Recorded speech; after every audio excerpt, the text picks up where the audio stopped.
ವಿಲೇವಾರಿ ಆಗಿಲ್ಲ ಅನ್ನುವಂತಹದ್ದು ದೂರು. ಸೊ ಅದನ್ನ ಗಮನದಲ್ಲಿ ಇಟ್ಕೊಂಡು ದಯವಿಟ್ಟು ಬೇಕಾಬಿಟ್ಟಿ ವಿಲೇವಾರಿ ಮಾಡಬಾರದು ಅಂತ ಮತ್ತೆ ತಾಕೀತ್ ಮಾಡ್ತಾ ಇದ್ದೇನೆ. ಇದನ್ನ ಹಾಸನಲ್ಲೂ ಹೇಳಿದ್ದೇನೆ, ಚನ್ನರಾಯಪಟ್ಟಣದಲ್ಲಿ ಮಾಡಿದಾಗ್ಲೂ ಹೇಳಿದ್ದೇನೆ. ಆದ್ರೆ ಮತ್ತೆ ಅದು ದೂರು ಬಂದಿದೆ. ಇನ್ನೊಮ್ಮೆ ರಿಪೀಟ್ ಮಾಡ್ತಾ ಇದ್ದೀನಿ, ಡಿಸ್ಪೋಸಲ್ ಮಾಡೋದು ಪ್ರಾಮಾಣಿಕವಾಗಿ ಮಾಡಬೇಕು ಅಂತಕ್ಕಂಥದ್ದು. ಮುಂದುವರೆದು ಈಗ ADLR ಆಲೂರ್ದು ಸುಮಾರಿದೆ ಅಂಡ್ ಸಕಲೇಶ್ಪುರದ್ದು 32 ಇದೆ. ADLR ಹೇಳ್ಬೇಕು, ಹೇಳಿ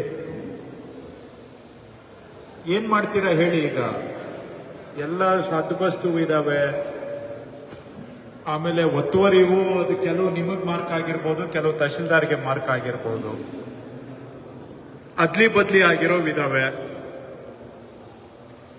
ಆಮೇಲೆ ಕೆಲವು ಒಂದು 5-10 ಪ್ರಕರಣ ದುರಸ್ತಾಗಿ ಇಂಡೀಕರಣ ಆಗಿಲ್ಲ.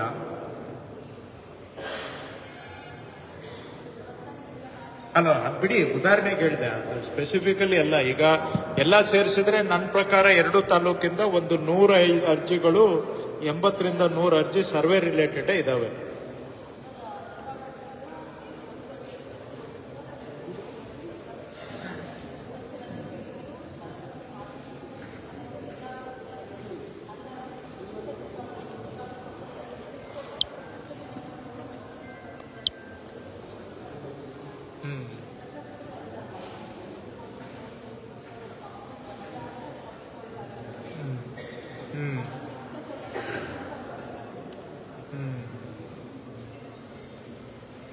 ಸರಿ, ನೀವು ಸ್ವಲ್ಪ ಇದು ಯಾವ್ದ್ಯಾವ್ದಿದೆ ಇದು ರಿಲೇಟೆಡ್, ಈಗ ಇದರಲ್ಲಿ ಮಾಡಿರೋ ಕ್ಲಾಸಿಫಿಕೇಶನ್ ನನ್ನ ಪ್ರಕಾರ ಸರಿ ಇಲ್ಲ. ಮೇಲ್ನೋಟಕ್ಕೆ ಪಾಪ ಅವರು ತರಾತುರಿಯಲ್ಲಿ ಮಾಡಿದ್ದಾರೆ. ಆಳವಾಗಿ ಹೋದಾಗ ಅದು ತಹಶೀಲ್ದಾರ್ಗೆ ಬರುತ್ತೋ, ಸರ್ವೆಗೆ ಬರುತ್ತೋ, ಅಥವಾ AC ಗೆ ಬರುತ್ತಾ, ಇವೆಲ್ಲ ಇಶ್ಯೂಸ್ ಇರ್ತವೆ. ಸೊ ಇನ್ ಕೆಲವು ಕಡೆ ಗ್ರಾಮ ಠಾಣಲ್ಲಿ ಒತ್ತುವರಿ ಮಾಡಿಕೊಂಡು ಸಾಗುವಳಿ ಮಾಡ್ತಾ ಇದ್ದಾರೆ, ತೋಟ ಮಾಡ್ಕೊಂಡಿದ್ದಾರೆ ಗ್ರಾಮ ಠಾಣದಲ್ಲಿ ಅಂತ. ಏನು ಇವರು ಇಬ್ರು ಗ್ರಾಮ ಠಾಣಾ ಜಾಗಗಳು ಒತ್ತುವರಿ ಆಗಿದಾವೆ, ಸಾಗುವಳಿಗೆ ಉಪಯೋಗ ಆಗ್ತಾ ಇದೆ ಅಂತ ಒಂದು 5-6-7 ಪ್ರಕರಣ ಬಂದಿದೆ ಇವರಲ್ಲಿ. ಅದನ್ನೆಲ್ಲ ಕಲ್ಔಟ್ ಮಾಡಿ ಅಪ್ಲಿಕೇಶನ್ ರೈಸ್ ಮಾಡಿ. ಆಮೇಲೆ DC ಅವರು ದಯವಿಟ್ಟು ಈಗ ಇಲ್ಲಿ ಬಂದಿದ್ದು 70% ರೂಢಿಗತ ರಸ್ತೆದು ಬಂದಿದೆ, 30% ನಕಾಶೆ ರಸ್ತೆದು ಬಂದಿದೆ, ಮತ್ತೆ ಕೆರೆದು ಬಂದಿದೆ. ಅವುಗಳಿಗಂತೂ ಮರ್ಸಿಲೆಸ್ ಆಗಿ officer should be held accountable. ಎಷ್ಟು ಜನ ಇದಾರ್ರಿ ಗೌರ್ಮೆಂಟ್ ಸರ್ವೇಯರ್ಸು ಈ 2 ತಹಶೀಲ್ದಾರ್ ಹತ್ರ? ಆಲೂರು, ಸಕಲೇಶ್ಪುರ ಗೌರ್ಮೆಂಟ್ ಸರ್ವೇಯರ್ಸ್ ನಿಮ್ಮ ಹತ್ರ, ನಿಮ್ಮ ಹ್ಯಾಂಡಲ್, ನಿಮ್ಮ ಕಂಟ್ರೋಲ್ ಅಲ್ಲಿ ಎಷ್ಟು ಜನ ಇದ್ದಾರೆ ತಹಶೀಲ್ದಾರ್ ಹೇಳಿ? ನಿಮ್ಮ ಹತ್ರ ಎಷ್ಟು ಕೊಟ್ಟಿದ್ದಾರೆ? ಈಗ ಅವ್ರಿಗೆ ಏನು ಓವರ್ ಬರ್ಡನ್ ಆಗಿದ್ಯಾ ಏನು? ಯಾಕೆ ಇವೆಲ್ಲ ನೋಡಪ್ಪ, ಬೇರೆ ಜಮೀನುಗಳು ಹೆಂಗನ ಬಿಡಿ, ರಸ್ತೆ, ಕೆರೆ, ಕುಂಟೆ, ಸ್ಮಶಾನ, ಇದಕ್ಕೆ ಮರ್ಸಿಲೆಸ್ ಆಗಿ ಮಾಡ್ಬೇಕಪ್ಪ. ಏನ್ ಕಷ್ಟ ಏನು ಇಲ್ಲ. ಇವತ್ತು ಬಂದಿದೆ 30% ಅದೇ ಬಂದಿದೆ, ಕೆರೆ ಒತ್ತುವರಿ ಬಂದಿದೆ. ಇದರಲ್ಲಿ ಯಾರ್ದು ಮುಲಾಜ್ ನೋಡಬಾರ್ದು. ಬೇರೆ ಗೋಮಾಳ ಒತ್ತುವರಿ ಸಾಗು ಮಾಡ್ತಾ ಇದಾರ ನೋಡಿ. ಈಗ ಕೆಲವರು ಮತ್ತೆ ಈಗ ಒತ್ತುವರಿ ಮಾಡಕ್ ಹೊರಟಿದ್ದಾರೆ. ಅದ್ ಬಿಟ್ಬಿಡಿ, ಅವೆಲ್ಲ ಸಪರೇಟ್ ಮಾಡ್ಕೊಳ್ಳಿ. ಬಟ್ ಕೆರೆ, ಸ್ಮಶಾನ, ರಸ್ತೆ ಇವುಗಳಿಗೆ ಮುಲಾಜಿಲ್ಲದೆ 50 ವರ್ಷದಿಂದ ಸಾಗುವಳಿ ಮಾಡ್ತಾ ಇದ್ರು, ಖಾಲಿ ಮಾಡಿಸ್ಬೇಕು. ಇದನ್ನ ಮಾಡಿಸೋದಕ್ಕೆ ಏನಪ್ಪ ಕಷ್ಟ? Simple 1 line statement.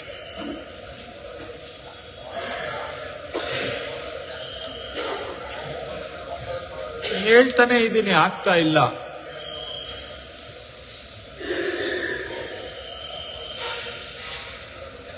ನೋಡಿ ಸ್ವಲ್ಪ. ಆಮೇಲೆ 94C ಅಲ್ಲಿ ನಾನು ಇನ್ನೊಂದು ಗಮನಿಸಿದೆ, ಅವರು ಆಸ್ ಇಫ್ 94C ಅಲ್ಲಿ ಅರ್ಜಿ ಹಾಕಿರೋರು ಅಲ್ಲಿ ಯಾವ್ದೋ ಒಂದು ಜಾಗ ತೋರಿಸ್ಬಿಟ್ಟು ಆ ಜಾಗ ನನಗೆ ಮಂಜೂರು ಮಾಡಿ ಅಂತ ಹಾಕಿದ್ದಾರೆ. ಮನೆ ಇದೆ ಅನ್ನೋ ಕಾನ್ಸೆಪ್ಟ್ ಎಲ್ಲರಿಗೂ ಕೆಲವ್ರಿಗೆ ಅರ್ಥ ಆದಂಗಿಲ್ಲ. 94C ಸೈಟ್ಗೆ ಅರ್ಜಿ ಕೊಟ್ಟಂಗೆ ಕೆಲವರು ಕೊಟ್ಟಿದ್ದು ಕೂಡ ಅವರ ಮಾತಿಂದ ನನ್ಗೆ ಹಂಗ ಅನ್ನಿಸ್ತಾ ಇತ್ತು. ಕ್ರಾಸ್ ಕ್ವೆಶ್ಚನ್ ಮಾಡಿದಾಗ್ಲೂ ಕೂಡ ಅಲ್ಲಿ ಮನೆ ಇದೆಯಾ ಅಂತ ಅವರದ್ದು ಬಾಯಲ್ಲೂ ಕೂಡ ಉತ್ತರ ಇಲ್ಲ. ಸೈಟ್ ಕೊಡಿಸ್ಕೊಡಿ ಅನ್ನೋ ತರ ಕೇಳ್ತಾ ಇದ್ರು. ಅಥವಾ ಅಮಾಯಕರು ಆ ರೀತಿ ಹೇಳೋ ಸಾಧ್ಯತೆಗಳು ಇರ್ತದೆ, ನಿಜವಾಗಿ ಮನೆ ಇದ್ದು. ಬಟ್ ಎನಿವೆ ಜಸ್ಟ್ ಅಬ್ಸರ್ವೇಷನ್ ಹೇಳ್ತಾ ಇದೆ. ಈಗ ಸರ್ವೇದು ಏನೇನಿದೆ ಸ್ವಲ್ಪ ತಾವು ಪರ್ಸನಲ್ ಇಂಟ್ರೆಸ್ಟ್ ತಗೊಂಡು ಕ್ಲಿಯರ್ ಮಾಡಿ. ಈಗ ಇವು ಬಂದಿರೋ ಅರ್ಜಿಗಳನ್ನ AC ಅವ್ರು ಕೂತ್ಕೊಂಡು ಸ್ವಲ್ಪ ಯಾರ್ಯಾರಿಗೆ ಬರುತ್ತೆ ಅಂತ ಕ್ಲಿಯರ್ ಆಗಿ ಇವು ಮಾರ್ಕ್ ಮಾಡ್ಬೇಕು. ಯಾಕಂದ್ರೆ ಅಲ್ಲಿ ಮಾರ್ಕ್ ಆಗಿರೋದು ಪರ್ಫೆಕ್ಟ್ ಆಗಿ ಆಗಿದೆ ಅಂತ ನನ್ಗೆ ಅನ್ಸಲ್ಲ. ನೀವು 2 ದಿನ ಇಲ್ಲಿ ಕೂತ್ಕೋಬೇಕು AC ಅವರೇ.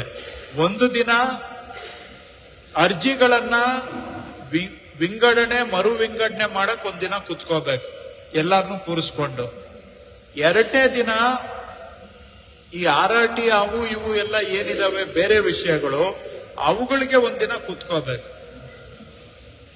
ತಿದ್ದುಪಡಿಗಳಿಗೆ ಹಾಕೊಂಡಿದ್ದಾರೆ, ಸುಮಾರು ತಿದ್ದುಪಡಿ ಬಾಕಿ ಇದೆ. ಸೊ 2 ದಿನ ಇಲ್ಲಿ ನೀವು ಕ್ಯಾಂಪ್ ಮಾಡಿದ್ರೆ ಫಾಲೋ ಅಪ್ ಇದಕ್ಕೆ ಸ್ವಲ್ಪ ಅನುಕೂಲ ಆಗುತ್ತೆ. ಸೊ ಅದು ಆಯ್ತು. ಇನ್ನ ಮಿಕ್ಕಿದೆಲ್ಲ ಸಣ್ಣ ಪಟ್ಟ ಇದೆ.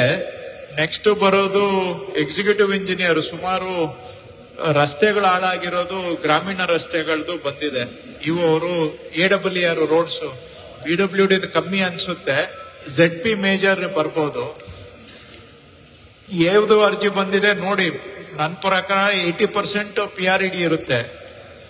ಯಾವ್ದೋ ಅಪ್ಪಿತಪ್ಪಿ PWD ಬಂದಿರ್ಬೋದು ಅಷ್ಟೇ. ಈಗ ತಗೊಂಡು ಏನ್ ಮಾಡ್ತೀರಾ ನೀವು? ಯಾಕಂದ್ರೆ ಮತ್ತೆ ನೀವು ಹೇಳ್ತೀರಾ ಅನುದಾನ ಇಲ್ಲ ಅಂತ. ಹೇಗೆ? What is the solution?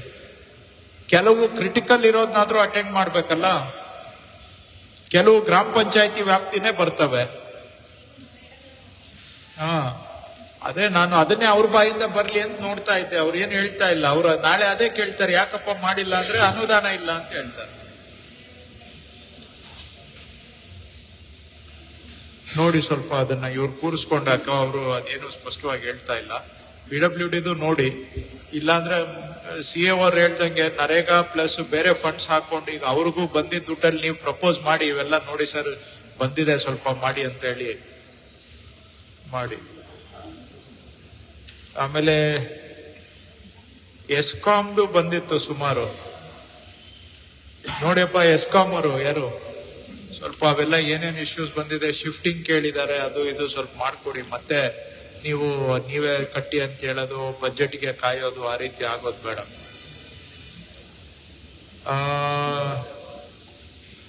ಇನ್ನೆಲ್ಲ PDOಗಳದ್ದು ಸುಮಾರು ಇಶ್ಯೂಸ್ ಇದಾವೆ.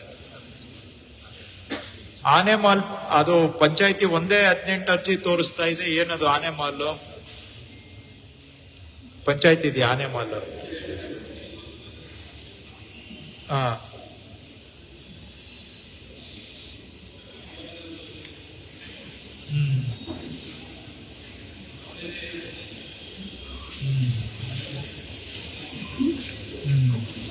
ಸರಿ, ಈಗ ಇದು ತಹಶೀಲ್ದಾರ್ ಇಬ್ರು ಹೇಳಿ ದುರಸ್ತದು ಏನು ಪ್ರಗತಿ ಅಂತ ನೀವೇ ಹೇಳಿ. ಯಾವ್ಯಾವ, ಯಾಕಂದ್ರೆ ಬಂದಿದ್ದು ಮೆಜಾರಿಟಿ 94C ಬಿಟ್ರೆ ಹೈಯೆಸ್ಟ್ ದುರಸ್ತೆ ಬಂದಿದೆ. ಸೊ ನೀವೇ ಹೇಳ್ಬಿಡಿ, ಅಟ್ಲೀಸ್ಟ್ ಯಾವ ಸ್ಟೇಜ್ಗೆ ಬಂದಿದೆ ಅಂತಾದ್ರೂ ಒಂದು ಮಾಹಿತಿ ಕೊಟ್ಬಿಡಿ.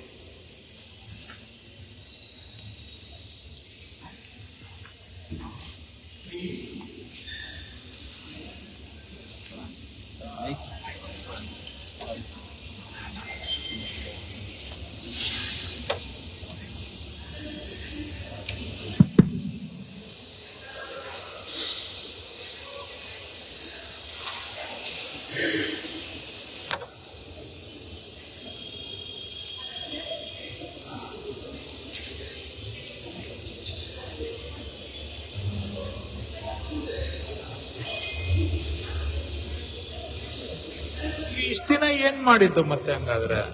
ಈಗ ಓವರ್ ಆಲ್ ಜಿಲ್ಲೆಯಲ್ಲಿ ಸಕಲೇಶ್ಪುರದ್ದು ಎಷ್ಟು ರೇಷಿಯೋ ಕ್ಲಿಯರ್ ಆಗಿದೆ ಪ್ರೋಗ್ರೆಸ್ ಅಲ್ಲಿ?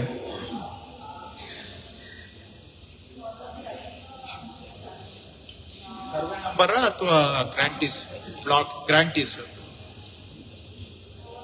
ಬಹಳ ಕಡಿಮೆ ಇಲ್ಲಿ ಆಗಿರೋದು. ಸೊ ಇಡೀ ಡಿಸ್ಟ್ರಿಕ್ಟ್ ಅಲ್ಲಿ ಲೋಯೆಸ್ಟ್ ಆಗಿದೆ. ಬಟ್ ಈಗ ಬಂದಿದ್ ನೋಡಿದ್ರೆ ಇವಾಗ ಆತರ ನಾನು ಗ್ರಾಂಟೇ ಕಡಿಮೆ ಇದೆ ಅಂತ ತಿಳ್ಕೊಂಡಿದ್ದೆ ಹಿಂದೆ ಎಲ್ಲ ನಾನು ಡಿಸ್ಟ್ರಿಕ್ಟ್ ರಿವ್ಯೂ ಮಾಡುವಾಗ. ಬಟ್ ಇಲ್ಲಿ ಬಂದಿರೋ ಸಂಖ್ಯೆ ನೋಡಿದ್ರೆ ಇಲ್ಲಿ ಗ್ರಾಂಟೀಸ್ ಕಡಿಮೆ ಏನಿಲ್ಲ.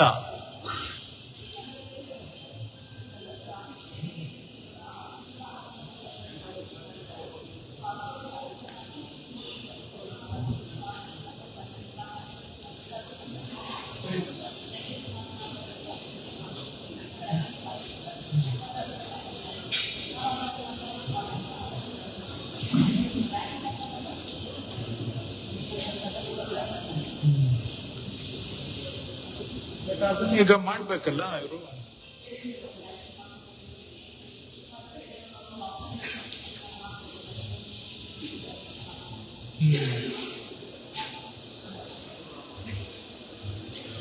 ಈಗ ಇಲ್ಲೂನು 50% ಮಿಸ್ಸಿಂಗ್ ರೆಕಾರ್ಡ್ಸ್ಗೆ ಹೋಗುತ್ತೆ ಅಂತ ಹೇಳ್ಬೋದಾ ಅಥವಾ ಇನ್ನು ಕಮ್ಮಿ ಹೋಗ್ಬೋದಾ ಇಲ್ಲಿ?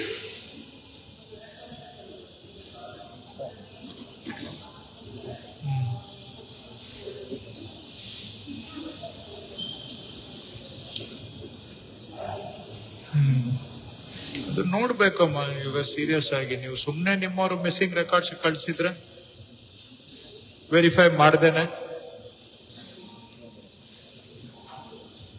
ಯಾರು ಮಾಡೋರು? ಈಗ ಸರಿಯಾಗಿ ಕೂತ್ಕೊಂಡು ಮಾಡಿಸ್ಬೇಕು.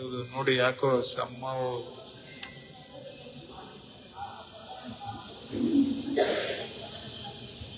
ವಾವ್.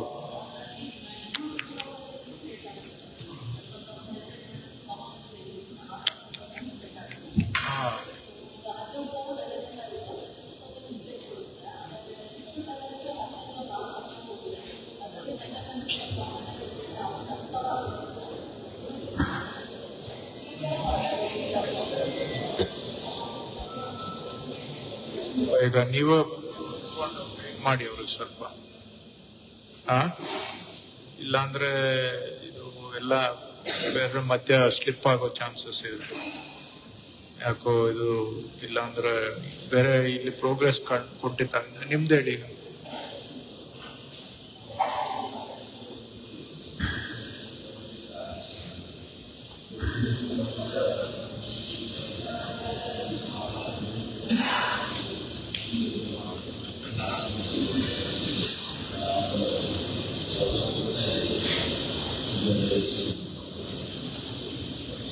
ಸರಿ, ಒಂದಿನ ಹಿಯರಿಂಗ್ ಮಾಡಿ, ಜನ ಏನ್ ಕೊಡ್ತಾರೆ ಅದನ್ನು ತಗೊಂಡು ನೀವು ಅದ್ರ ಮೇಲೇನು DC-ಗೆ ರಿಪೋರ್ಟ್ ಹಾಕೋವಾಗ ಅದು ಒಂದ್ ಮಾಹಿತಿ ಇನ್ಪುಟ್ ಬೇಕಾಗುತ್ತಲ್ಲ ಜನಗಳ ಹತ್ರ ಏನಿದೆ ಅಂತ. ಅದನ್ನು ಒಂದ್ಸತಿ ಕಣ್ಣಾಯಿಸಿ ನೋಡಿ. ಆತರ ಏನಾದ್ರು ಮಾಡೋದ್ರಿಂದ ಪ್ರಯೋಜನ ಇದೆಯಾ?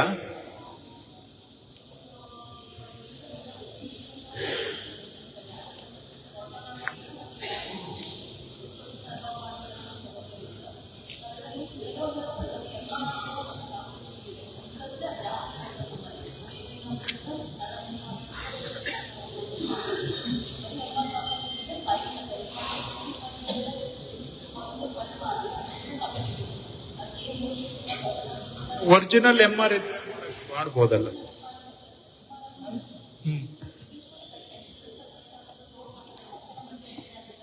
ಅಲ್ಲ, ಮಧ್ಯ ಎಂಟ್ರಿ ಆಗಿದ್ದರೂ ನೀವು ಕನ್ಫರ್ಮ್ ಮಾಡ್ಕೊಳ್ಳಿ. ಇಂಡೀಡ್ ಒರಿಜಿನಲ್ MR ಇದ್ರೆ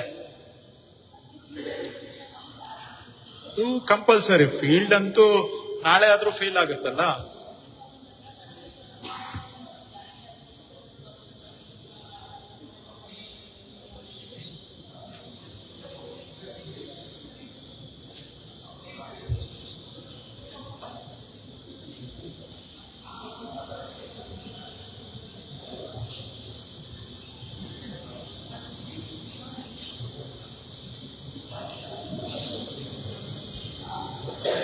ನಾನ್ ಹೇಳೋದು ನಿಮ್ಗೆ 19,000 ಅಲ್ಲಿ for now you forget about others.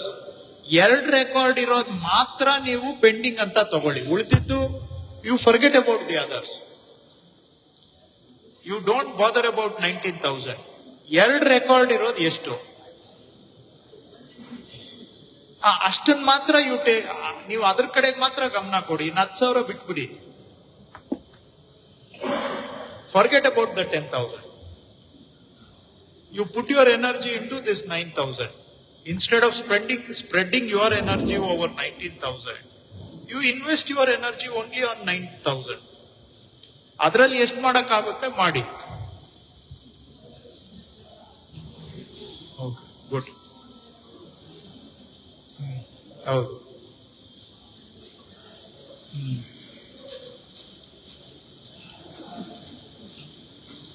Clear ಆಗ ಗುಡ್ ನಂಬರ್ ಮಾಡಿ.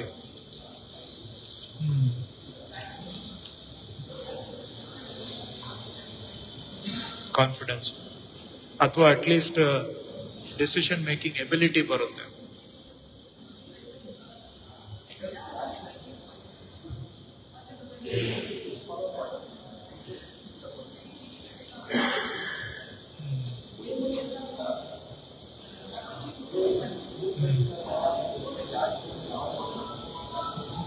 ಆಮೇಲೆ ಇವತ್ತು ಸಾರಿ ಇಂಟ್ರಪ್ಟ್ ಮಾಡ್ತಾ ಇದ್ದೀನಿ, ಆಮೇಲೆ ಮರ್ತೋಗ್ಬಿಡ್ತೇನೆ, ಜ್ಞಾಪಕ ಬರೋದಿಲ್ಲ.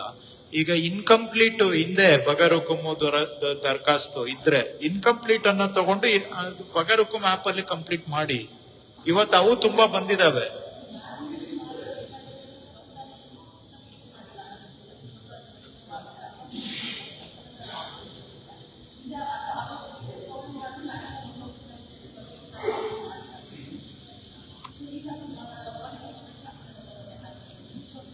ಅದು ಒಂದಾಯ್ತು.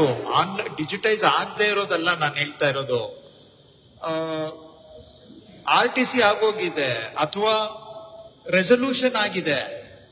ರೆಸಲ್ಯೂಷನ್ ಆಗಿ ಸಾಗುವಳಿ ಚೀಟಿ ಇಶ್ಯೂ ಆಗಿಲ್ಲ. ಸಾಗುವಳಿ ಚೀಟಿ ಇಶ್ಯೂ ಅಥವಾ ಕಿಮ್ಮತ್ ಕಟ್ಟಕ್ಕೆ ನೋಟಿಸ್ ಕೊಟ್ಟಿದ್ದಾರೆ, ಕಿಮ್ಮತ್ ಕಟ್ಟಿಲ್ಲ. ಕಿಮ್ಮತ್ ಕಟ್ಟಿದ್ದಾರೆ, ಸಾಗುವಳಿ ಚೀಟಿ ಇಶ್ಯೂ ಆಗಿಲ್ಲ. These are all incomplete procedures. They are not missing records. By no means they are missing records. They are only incomplete job. So complete the job. Then automatically they become fit cases. ಈಗ ನಿಮ್ದು 5, 6, 7 stage ಇದೆ. 3 stage ಕೆಲಸ ಆಗಿ ನಿಂತೋಗಿದೆ. ಸಾಗುವಳಿ ಚೀಟಿ issue ಆಗಿ RTC ಆಗಿಲ್ಲ. ಸಾಗುವಳಿ ಚೀಟಿ ಇಶ್ಯೂ ಆಗಿಲ್ಲ, ರೆಸಲ್ಯೂಷನ್ ಆಗಿದೆ. ರೆಸಲ್ಯೂಷನ್ ಆಗಿದೆ, ಕಿಮ್ಮತ್ ಕಟ್ಟಿಲ್ಲ. ಎಲ್ಲಿಗೆ ನಿಂತಿದೆ ಅಲ್ಲಿಂದ ಮುಂದುವರಿಸಿ. ಕ್ಲಿಯರಾ? ಅದನ್ನ 1 to 5 ತಗೋಬೇಡಿ. ಅದನ್ನ ಬಗರುಕುಮ್ ಆಪ್ ಅಲ್ಲಿ ಮಾಡಿ. ಅಲ್ಲೂ ಇದೇ ಬರುತ್ತೆ. Same procedure is the same, but push it in that module. But ಇವತ್ತು ಸುಮಾರು ಜನ ಬಂದಿದ್ದಾರೆ. ನೀವ್ ಹೇಳ್ದಂಗೆ 63 ಕೇಸ್ ಬಂದಿದ್ದು, ಅವು ಡಿಜಿಟೈಸ್ ಆಗದೆ ಇರೋದು ಬಂದಿದೆ. ಡಿಜಿಟೈಸೇಷನ್ಗೆ ಈಗ ಕೇಳ್ತಾ ಇದ್ದಾರೆ. That is a Pandora's box. ಒಂದ್ ಕಡೆ ನಾವು ಈಗ ಆನ್ಲೈನ್ ಎಂಟ್ರಿ ಮಾಡಕ್ಕೆ ಕೊಟ್ರೆ ಇನ್ನೇನೇನಾಗುತ್ತೆ ನನ್ಗೆ ಗೊತ್ತಿಲ್ಲ. ಸ್ಟೇಟ್ ಅಲ್ಲಿ ಸಡನ್ ಆಗಿ 53 ಅರ್ಜಿ 16,000 ಬಂದ್ಬಿಡ್ತವೆ. ಅಂಡ್ ನಾನು ಅದನ್ನ ಕಂಟ್ರೋಲ್ ಮಾಡಕ್ಕೆ ನನ್ನ ಹತ್ರ ಏನು ಮೆಕ್ಯಾನಿಸಮ್ ಇಲ್ಲ. ಎಲ್ಲಾ ತಹಶೀಲ್ದಾರ್ಗಳು ಬರ್ಕೊಡ್ತಾರೆ, ನಮ್ಮಲ್ಲಿ 500 ಇದೆ, 1000 ಇದೆ ಅಂತ ಬರ್ಕೊಡ್ತಾರೆ. ಒಂದೋ ಎರಡೋ ಕಡೆ ಒಂದೇ ಒಂದ್ ಕಡೆ ಕೊಟ್ಟಿದ್ದಕ್ಕೆ ಆ ಪಕ್ಕದ ತಾಲೂಕ್ನವ್ರಿಗೆ 3,800 ಅರ್ಜಿ ಇದೆ ಅಂತ ಕೊಟ್ಟಿದ್ದಾರೆ. ಬೆಂಗಳೂರು ಸುತ್ತಮುತ್ತ ಡಿಜಿಟೈಸ್ ಮಾಡಿಲ್ಲ 53, ಈಗ ಅವು ಓಪನ್ ಕೊಡಿ ಅಂತ ಕೇಳ್ತಾ ಇದ್ದಾರೆ. 57 ಅಲ್ಲಿ ರಿಜೆಕ್ಟ್ ಆದವೆಲ್ಲ 53 ಅಲ್ಲಿ ಬರ್ತಾ ಇದಾವೆ ಈಗ. ಯಾಕಂದ್ರೆ ಅಲ್ಲಿ ನಾರ್ಮ್ಸ್ ಬೇರೆ ಇತ್ತು ಅಂತ. ಸೊ ಹಂಗಾಗಿ ಐ ಆಮ್ ನಾಟ್ ಶೋರ್ ನೀವೇನ್ ಕೇಳ್ತಾ ಇದ್ದೀರಾ, ಅವ್ರೇನ್ ಕೇಳ್ತಾ ಇದಾರೆ, ಆ ಡಿಸಿಷನ್ ನಾನು ತಗೊಳ್ತೀನಿ ನನ್ಗೆ ಖಾತ್ರಿ ಇಲ್ಲ. ಬಿಕಾಸ್ ಓಪನ್ ಮಾಡಕ್ಕೆ ಕಾಯ್ತಾ ಇದ್ದಾರೆ. ಏನೇನ್ ಅರ್ಜಿ ನಾಳೆ ನನ್ಗೆ ಏನೇನ್ ಪ್ರಪೋಸಲ್ ಬರುತ್ತೆ ನನ್ಗೆ ಕಂಟ್ರೋಲ್ ಇರಲ್ಲ. ಸೊ ಇನ್ಕಂಪ್ಲೀಟ್ ಪ್ರಾಸೆಸ್ ಅನ್ನ ಕಂಪ್ಲೀಟ್ ಮಾಡೋದು ಮಾಡಿ. That is practical instead of asking for digitisation.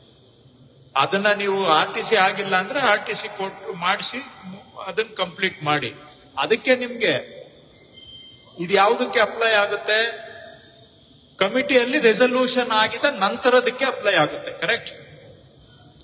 ಕಮಿಟಿಯಲ್ಲಿ resolution ಆಗಿಲ್ಲ, ಅರ್ಜಿ ಆನ್ಲೈನ್ ಅಲ್ಲಿ ಇಲ್ಲ, ನಾನು ಅದ್ರ ಬಗ್ಗೆ ನನ್ನ ಹತ್ರ ಉತ್ತರ ಇಲ್ಲ. ಇಲ್ಲೇ ಸ್ಪಷ್ಟವಾಗಿ ಹೇಳ್ತಾ ಇದೆ. ನೀವು ನನ್ಗೆ ಫೈಲ್ ಕಳಿಸಿದ್ರು ಕೂಡ ನಾನು ಇಟ್ಕೊಂಡು ಕೂತ್ಕೊಳ್ತೀನಿ. ಅದು ಬೇರೆ, ಅದನ್ನ ಬಿಟ್ಬಿಡಿ. ರೆಸಲ್ಯೂಷನ್ ಆಗಿದ ನಂತರ ಏನೇ ಒಂದು ಪ್ರಕ್ರಿಯೆ ನಿಂತಿದ್ರೆ ಕಂಪ್ಲೀಟ್ ದ ಪ್ರಾಸೆಸ್. ಆ ತರದ್ 5 ಸಿಗ್ಬಹುದು ನಿಮ್ಗೆ, 10 ಸಿಗಬಹುದು. ಅದನ್ನಾದ್ರೂ ಮಾಡಿ. ಗೊತ್ತಾಯ್ತಾ? ಸೊ ಆಮೇಲೆ ಇನ್ನೊಂದು ವಿಷಯ, 91ನೇ ಇಸ್ವಿಗೆ ಹಿಂದೆ ಅಮೆಂಡ್ಮೆಂಟ್ ಆಗಿದ್ದು 91ರಲ್ಲಿ, ಬಹುಶಃ ನೋಟಿಫಿಕೇಶನ್ ಆಗಿದ್ದು 92 ಅನ್ಸುತ್ತೆ. ಯಾವ ಡೇಟು ನಿಶ್ಚಯ? Distance criteria. Amendment, but notification ಆಗೋಷ್ಟೊತ್ತಿಗೆ ಸ್ವಲ್ಪ ಗ್ಯಾಪ್ ಆಗಿದೆ. Anyway, whatever is the date of effect, ಅದಕ್ಕೆ ಹಿಂದೆ ಮಂಜೂರಾಗಿದ್ದಲ್ಲಿ ನೀವು ಅದನ್ನೆಲ್ಲವನ್ನು ಕೂಡ ಕೊಡಿ ಮಾಡಿ. ನನ್ಗೆ ಗೊತ್ತಿದೆ ಹಿಂದೆನೂ ಕೂಡ ರೂಲ್ಸ್ ಅಲ್ಲಿ ಇತ್ತು ಅಂತ. ಆದ್ರೆ ಅದನ್ನ ನೀವು ಕ್ಲಿಯರ್ ಆಗಿ ಓದಿದ್ರೆ ಯಾವ್ದಕ್ಕೆ ಅಪ್ಲೈ ಆಗುತ್ತೆ? ಆಸ್ ಪರ್ ಸೆನ್ಸಸ್ ಇಷ್ಟು ಪಾಪ್ಯುಲೇಷನ್ ಇರಬೇಕು ಅಂತ ಅದಕ್ಕೆ ಅಪ್ಲೈ ಆಗುತ್ತೆ. ಗೊತ್ತಾಯ್ತಾ? ಅಂಡ್ ಎನಿವೇ ಆಕ್ಟ್ ಅಲ್ಲಿ ಇರ್ಲಿಲ್ಲ, ಕರೆಕ್ಟಾ? ರೂಲ್ಸ್ ಅಲ್ಲಿ ಮಾತ್ರ ಇತ್ತು. ಸೊ ಅದನ್ನ ನಾನು ಹೇಳಿದ್ದೇನೆ ಅಂತ ಹೇಳಿ ಶರ ಬರೆದು ಬಿಟ್ಟು ನೀವು ಮಾಡಿ, ನನ್ನ ಹೆಸರು ಹೇಳ್ಬಿಟ್ಟೆ ಮಾಡಿ. ಗೊತ್ತಾಯ್ತಾ? ಏನ್ ಅರ್ಥ ಆಯ್ತಾ ಇವ್ರೆ? Before the what ever is the date of effect, any ಸಾಗುವಳಿ ಚೀಟಿ ಗಿವನ್ ಬಿಫೋರ್ ದಟ್ ಡೇಟ್ ಮಾಡಿ, ಪೋಡಿ ಮಾಡಿ. ಆ ನಂತರ ಕೊಟ್ಟಿದ್ರ ಬಗ್ಗೆ I have nothing to say. ಅದಕ್ಕೆ ಮೊದಲದಂತೂ ಮಾಡಿ. ಈ ರೀತಿ ಮಂತ್ರಿಗಳು ಕೆಡಿಪಿಯಲ್ಲಿ ಹೇಳಿದ್ದಾರೆ, ಈ ಸಭೆಯಲ್ಲಿ ಹೇಳಿದ್ದಾರೆ ಅದಂತ ಹೇಳಿ ಬರೆದು ಬಿಟ್ಟು ಮಾಡಿ. ನಿಮ್ಮ ಮೇಲೆ ಹಾಕೋಬೇಡಿ, ನನ್ನ ಮೇಲೆ ಹಾಕಿ. ಗೊತ್ತಾಯ್ತಾ? ಜೆನ್ಯುವಿನ್ ಕೇಸಸ್ಗೆ ಅದನ್ನು ಕೂಡ ನೀವು ಏನಪ್ಪ ಎಲ್ಲಾರ್ಗೂ ಹೇಳ್ತಾ ಇದ್ದೀನಿ, ಇವರೊಬ್ಬರಿಗೆ ಅಲ್ಲ. ಆಮೇಲೆ 94 ಸೀನು ಅಷ್ಟೇ, ಫಾರೆಸ್ಟ್, ಸ್ಮಶಾನ, ಕೆರೆ ಬಿಟ್ಟು ಬೇರೆ ಜಾಗಗಳಿದ್ರೆ ಅಂದ್ರೆ ಗುಂಡುತೋಪು ಆ ತರದ್ ಯಾವ್ದಾದ್ರು ಹುಲ್ಲು ಬನ್ನಿ ಕೊಡಿ, ಗೋಮಾಳ ಕೊಡಿ. ಯಾವ್ದಾದ್ರು ರಿಜೆಕ್ಟ್ ಮಾಡಿದ್ರೆ ನನ್ಗೆ ಕೇಳಿ, ನಾನ್ ನಿಮ್ಗೆ ಪರ್ಮಿಷನ್ ಕೊಡ್ತೇನೆ, ರೀಓಪನ್ ಮಾಡಿ. ಕೆರೆ, ಸ್ಮಶಾನ, ಫಾರೆಸ್ಟ್ ಬಿಟ್ಟು ಡೀಮ್ಡ್ ಫಾರೆಸ್ಟ್ ಅಲ್ಲಿದ್ರೆ ಈಗ ಹೇಗೋ ರೀಡು ಆಗ್ತಾ ಇದೆ, ರೀಡು ಟೈಮ್ ಅಲ್ಲಿ ಅದನ್ನ ಬೇರ್ಪಡಿಸಿ. ರೀಡು ಅಲ್ಲಿ ಅದು ವಸತಿ ಪ್ರದೇಶ ಬಂದ್ಬಿಟ್ಟಿದೆ ಅಂತ ಕೈ ಬಿಡೋದಿಕ್ಕೆ ಅವಕಾಶ ಇದೆ. ನಾನು ಹೇಳ್ತಾ ಇರೋದು ಅರ್ಥ ಆಗ್ತಾ ಇದೆಯಾ? ಅರ್ಥ ಆಗ್ಲಿಲ್ಲ ಅಂದ್ರೆ ಕೇಳಿ, ಏನ್ ಹೇಳ್ತಾ ಇದ್ದೀರಾ ನೀವು? ಅರ್ಥ ಆಗ್ತಾ ಇಲ್ಲ. ಈಗ ಡೀಮ್ಡ್ ಫಾರೆಸ್ಟ್ ಲಿಸ್ಟ್ ಅನ್ನ ನಾವು ಎಕ್ಸಾಮಿನ್ ಮಾಡ್ತಾ ಇದ್ದೇವೆ. ಗೊತ್ತಿದ್ಯಾ ತಹಶೀಲ್ದಾರ್ಗಳಿಗೆ? Are you all aware? So ಇದು ಡೀಮ್ಡ್ ಫಾರೆಸ್ಟ್ ಆಗೋದಕ್ಕೆ ಮೊದಲೇ ವಸತಿ ಪ್ರದೇಶ ಇತ್ತು ಅಂತ ಹೇಳಿದ್ರೆ ಕೈ ಬಿಡೋದಿಕ್ಕೆ ಅವಕಾಶ ಇದೆ.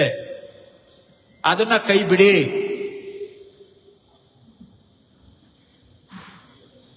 ಫಾರೆಸ್ಟ್ ಡಿಪಾರ್ಟ್ಮೆಂಟ್ ಇಂದ ನಮ್ಮದು ಎಲ್ಲ ಜಂಟಿ ಸೈನ್ ಆಗಿ ಸ್ಟೇಟ್ ಲೆವೆಲ್ಗೆ ಹೋಗಿ ಆಕ್ಸೆಪ್ಟ್ ಆಗ್ತಾ ಆಮೇಲೆ ಹಕ್ಕುಪತ್ರ ಕೊಡಬಹುದು. ಬಟ್ ಅಟ್ಲೀಸ್ಟ್ ಈಗ ಡೀಮ್ಡ್ ಇಂದ ತೆಗೀರಿ, ಪ್ರಪೋಸ್ ಮಾಡಿ, ಜಾಯಿಂಟ್ ಗೆ ಸೈನ್ ಹಾಕ್ಸಿ. ನಾಳೆ ಅದು ಸಾಲ್ವ್ ಆಗುತ್ತೆ. ಇವತ್ತೇ ಹಕ್ಕುಪತ್ರ ಕೊಡಕ್ ಆಗೋದಿಲ್ಲ, ಬಟ್ ಅಟ್ಲೀಸ್ಟ್ ಹಕ್ಕುಪತ್ರ ಕೊಡೋದಿಕ್ಕೆ ದಾರಿಯನ್ನಾದ್ರೂ ಕ್ರಿಯೇಟ್ ಮಾಡಿ by pulling it out of deemed forest. ಹಿಂದೆ ಯಾವ್ದಾದ್ರು ನೀವು ಹುಲ್ಬನ್ನಿ ಅಂತಾನೋ ಅಥವಾ ಗೋಮಾಳ ಅಂತ ರಿಜೆಕ್ಟ್ ಮಾಡಿದ್ರೆ ಪ್ಲೀಸ್ ಮತ್ತೆ ಹೇಳ್ತಾ ಇದ್ದೀನಿ, ನೀವೇ ರಿಓಪನ್ ಮಾಡಿ. ಇಲ್ಲ ಬೇಕು ನಿಮ್ ಕೈಲಿ ಆಗೋದಿಲ್ಲ ಅಂದ್ರೆ ನನ್ಗೆ ಕೇಳಿ, ನಾನು ಪರ್ಮಿಷನ್ ಕೊಡ್ತೇನೆ, ರಿಓಪನ್ ಮಾಡಿ ಕೊಡಿ.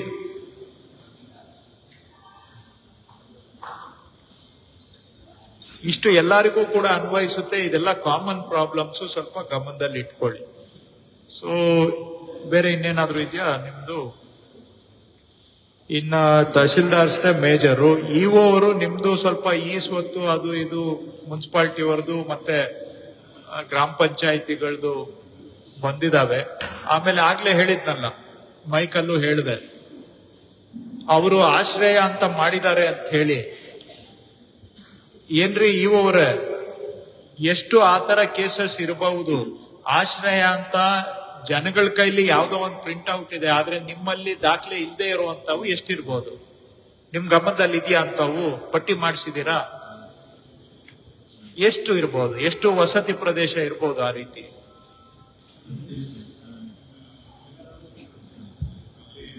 ನೋಡಪ್ಪ, ಇಲ್ಲೇ ಒಂದು 10 ಕೇಸ್ ಬಂದಿದೆ ಇವತ್ತು, 10-12 ಕೇಸು ಇಲ್ಲೇ ಬಂದಿದೆ. ನಾವು ಒಂದು ಊರ್ದು ಎಷ್ಟಿರ್ತೀರಾ ನೀವು? ಇಲ್ಲಿ ಬರ್ದೇ ಇರೋರು ಎಷ್ಟು ಜನ ಇದ್ದಾರೆ? ಇದು ನಾವುಗಳು ಹಿಂದೆ ಎಲ್ಲ ನಮ್ಮಂತವರಿಂದಾನು ತಪ್ಪಾಗಿದೆ. ಅದೇನೋ ಮಾಡಿ ನೀವು ಬರ್ಕೊಟ್ಟಿದೀವಿ ಆಶ್ರಯ ಸಮಿತಿಯ, ಆದ್ರೆ ಅದಕ್ಕೆ ಎಲ್ಲೂ ಮೂಲ ದಾಖಲೆ ತಾಳೆ ಇಲ್ಲ, ರಿಜಿಸ್ಟರ್ ಅಲ್ಲಿ ಎಂಟ್ರಿ ಇಲ್ಲ, ರೆಸಲ್ಯೂಷನ್ ಇಲ್ಲ.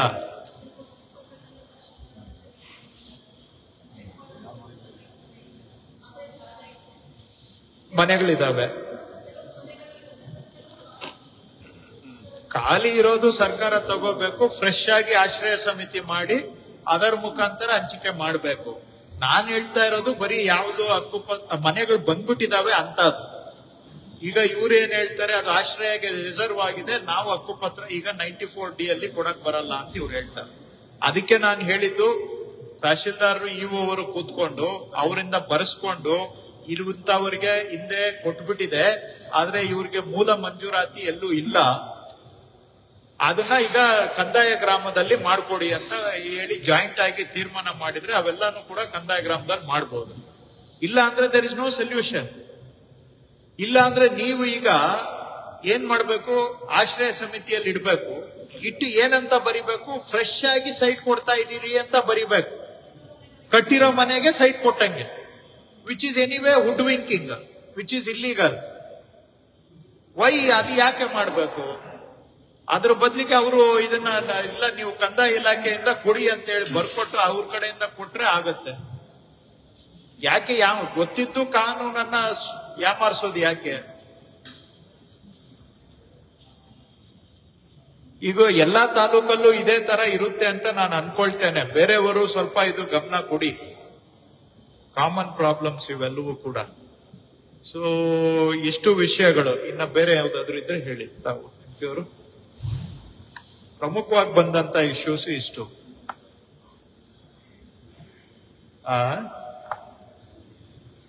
ಕೆಲವು ಪ್ರೈವೇಟ್ ಜಾಸ್ತಿ ಬಂದಿದ್ದು ಪ್ರೈವೇಟ್ ಜಾಗದಲ್ಲಿ ರಸ್ತೆ ಕೇಳ್ತಾ ಇರೋವೆ ಜಾಸ್ತಿ. ಈಗ ಜಮೀನ್ಗೆ ಹೋಗಕ್ಕೆ ಬರಕ್ಕೆ, ಬೆಳೆ ತಗೊಂಡು ಹೋಗಕ್ಕೆ, ಬಿತ್ತನೆಗೆ ಬೇಕಾದಂತ ಸಾಮಗ್ರಿಗಳು ತಗೊಂಡು ಹೋಗಕ್ಕೆ, ಔಷಧಿ ತಗೊಂಡು ಹೋಗಕ್ಕೆ, ಅದಕ್ಕೆ ಆಕ್ಸೆಸ್ ರಸ್ತೆ ಅಲ್ಲ, ಅವ್ರಿಗೆ ಹೋಗೋದಕ್ಕೆ ಆಕ್ಸೆಸ್ ಕೊಡೋದಕ್ಕೆ ಅಧಿಕಾರವನ್ನ ತಹಶೀಲ್ದಾರ್ಗೆ ಕೊಟ್ಟಿದ್ದೀವಿ. ಬಟ್ ಬಂದವರೆಲ್ಲ ಕೇಳೋದು ರಸ್ತೆ ಕೇಳ್ತಾರೆ. ರಸ್ತೆ ಮಾಡೋದಕ್ಕೆ ನಿಮ್ಗೆ ಅಧಿಕಾರ ಇಲ್ಲ. ಆದ್ರೆ ನಿಜವಾಗಿ ಕೃಷಿ ಮಾಡುವಂತವರಿಗೆ ಕೃಷಿ ಚಟುವಟಿಕೆಗೆ ಓಡಾಡೋದಿಕ್ಕೆ ಅಥವಾ ಒಂದು ಗಾಡಿ ತಗೊಂಡು ಹೋಗೋದಿಕ್ಕೆ, ಹಾರ್ವೆಸ್ಟ್ ಎತ್ಕೊಂಡ್ಬರಕ್ಕೆ, ಬಿತ್ತನೆಗೆ ಬೇಕಾದಂತ ಸಾಮಗ್ರಿಗಳು ತಗೊಂಡು ಹೋಗೋದಿಕ್ಕೆ ಆದೇಶ ಮಾಡುವ ಅಧಿಕಾರ ತಹಶೀಲ್ದಾರ್ಗೆ ಇದೆ. ಅದನ್ನ 144 ಅಲ್ಲಿ ಎನ್ಫೋರ್ಸು ಕೂಡ ಮಾಡಬಹುದು. ಸೊ ಇದನ್ನ ಸ್ವಲ್ಪ ಅನುಸರಣೆ ಮಾಡಿ. ಅಂತಹದ್ದು ಸ್ವಲ್ಪ ರೈತರ ಪರವಾಗಿ ಮಾಡಿ, ಅಕ್ಕಪಕ್ಕ ಜಮೀನವ್ರಿಗೆ ಹೇಳಿ ಆದೇಶ ಮಾಡಿ, ನೀವು ಬಿಡ್ಲೇಬೇಕಪ್ಪ, ಅವ್ರ ಜಮೀನ್ಗೆ ಹೋಗಕ್ ಬರಕ್ ಬಿಡ್ಲೇಬೇಕು ಅಂತ ಸ್ಟ್ರಿಕ್ಟ್ ಆಗಿ ಹೇಳಿ.